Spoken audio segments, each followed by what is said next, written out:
On termine par les composés et ensuite par les cas un petit peu spéciaux d'inverse. Donc, attention, je le remets ici, on en a parlé tout à l'heure un peu vite. On doit différencier les parenthèses fonctionnelles, c'est-à-dire celles qui correspondent à une fonction, et les parenthèses de produit. Si vous prenez ln de 3x plus 1, en fait, l'idée c'est que vous prenez le 3x plus 1 et que vous le faites passer dans la fonction logarithme. Si vous écrivez ça, vous prenez le logarithme de x, qui est une expression, et vous la multipliez par 3x plus 1. C'est pas la même chose. Donc les formules de composés, donc quand on est dans le cas comme ça, là où on fait passer une fonction dans une autre, donc quand on a une formule générique, et au lieu d'avoir x, on a une fonction de x. En général, sans e, on note u, la fonction utilisée. Donc ici, par exemple, vous voyez la fonction générique, le médicament générique. Générique, qu'est-ce que ce serait générique? Ce serait juste x puissance 5. Et vous savez que quand vous dérivez x puissance 5, la dérivée c'est 5x puissance 4. Donc quand vous passez avec un u à la place du x, vous vous souvenez ce qui se passe. Si vous prenez une fonction u à la place du x, vous prenez u puissance 5. Donc vous appliquez la même formule, 5u puissance 4. Et oui, je vous ai entendu, merci ceux qui ont participé, merci ceux qui ont rappelé la formule. On rajoute un fois u'.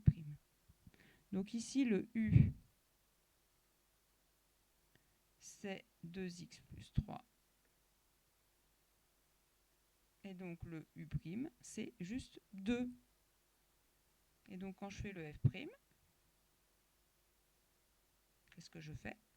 J'applique donc 5u puissance 4, donc 5 fois u puissance 4, c'est-à-dire le u 2x plus 3, mais puis à la puissance 5 à la puissance 4. Et on n'oublie pas le u', donc on a dit que le u' c'était 2, il faut le marquer quand même.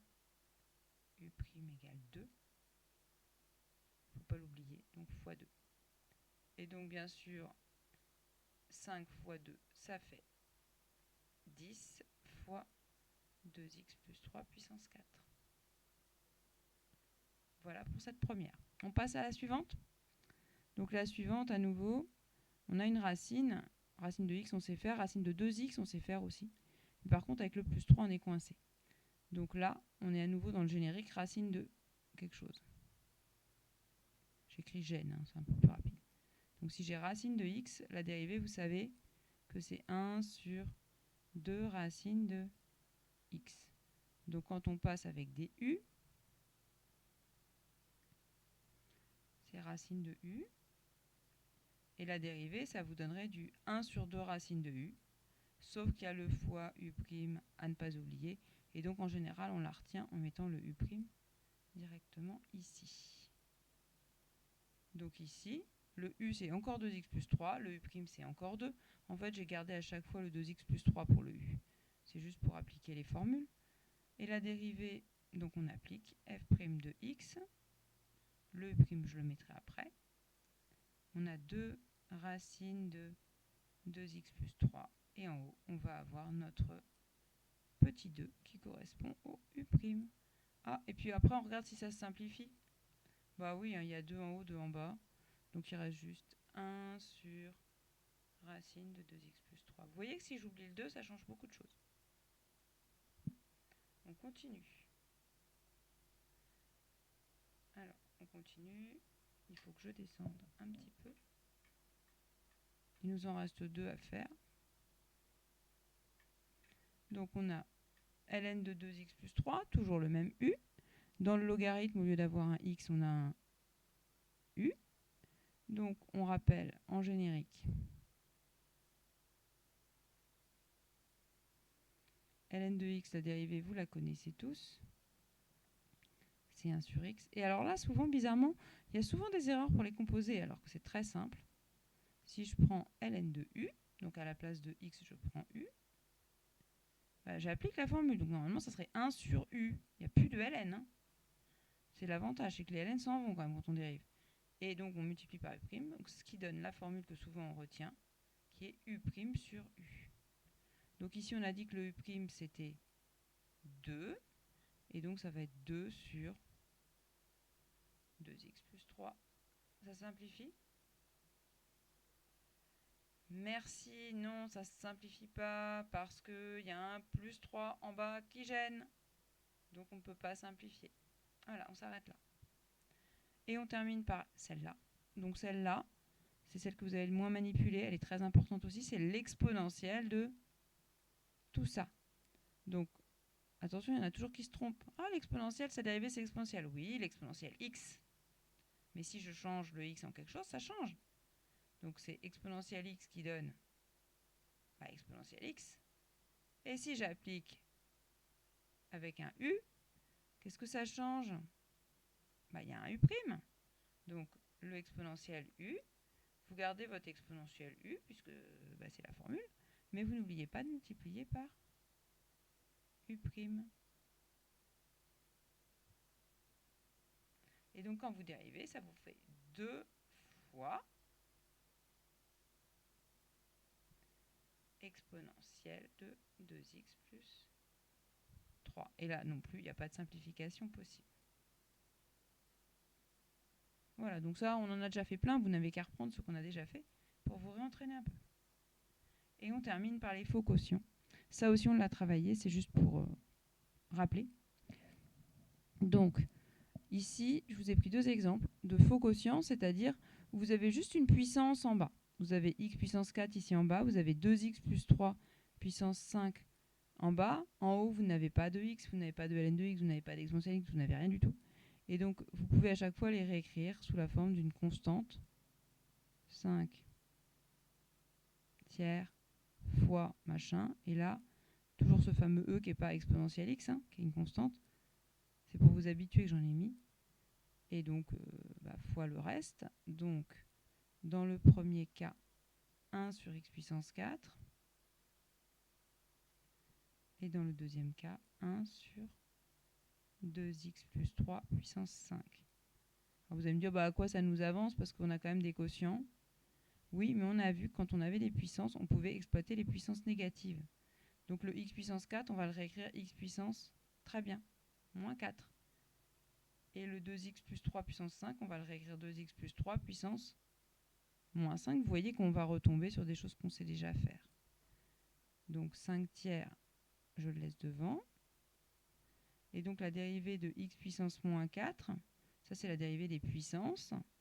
Vous vous souvenez que la dérivée d'une puissance, que ce soit positif ou négatif, la formule reste la même. Donc la dérivée, c'est la puissance devant, et on enlève 1 à la puissance. Donc moins 4, moins 1, ce qui fait moins 4, x puissance moins 5. On le réécrit.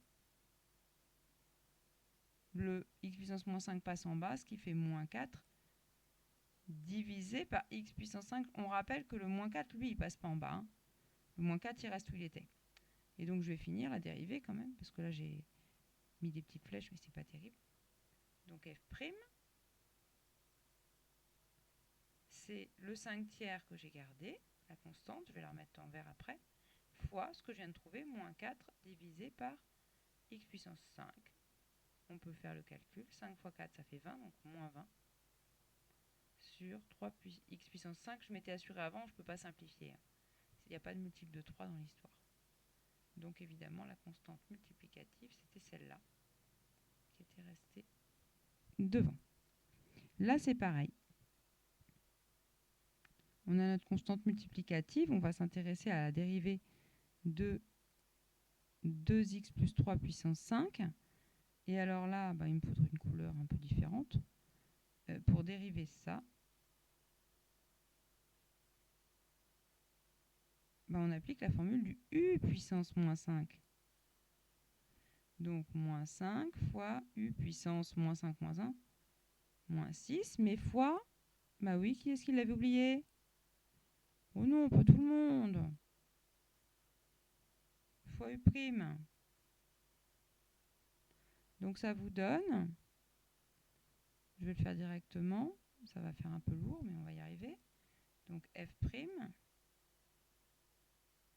égale la constante multiplicative fois, donc la dérivée, le u, il ne faut pas s'embrouiller, Donc, moins 5 fois 2x plus 3 puissance moins 6, et puis fois le u' qui vaut 2. Oh, ça, c'est le même que tout à l'heure. Toujours ce u' qui vaut 2. Je ne sais pas pourquoi j'ai décidé de prendre 2x plus 3, mais... Et donc après, comme ici, il y a des fois, on peut tout réorganiser correctement. Donc toutes les constantes, on peut les remettre ensemble. Ça vous fait 5 fois 2, 10. Mais sauf que le 2 et le 4, on pouvait les simplifier un peu. Donc au lieu de faire 5 fois 2, 10, je simplifie le 2 avec le 4, ça me fait un demi. Donc ça me fait moins 5e sur 2. Tout le monde a suivi, hein? Fois le 2x plus 3 puissance moins 6 qu'on va remettre en bas sous forme d'une puissance 6. Mais attention, il n'y a que lui qui va en bas. Donc la conclusion, elle est là. J'ai plus la place. J'avais juste prévu ce qu'il fallait, vous avez vu. C'est comme les tableaux. C'est une catastrophe, hein. Même mon écran, il est trop petit. Et donc, 2x plus 3 puissance 6, c'est beaucoup plus simple que si on passe par un u sur v. Et voilà pour cette dernière partie sur la dérivation. J'espère que vous avez aimé et j'espère que vous allez vous entraîner.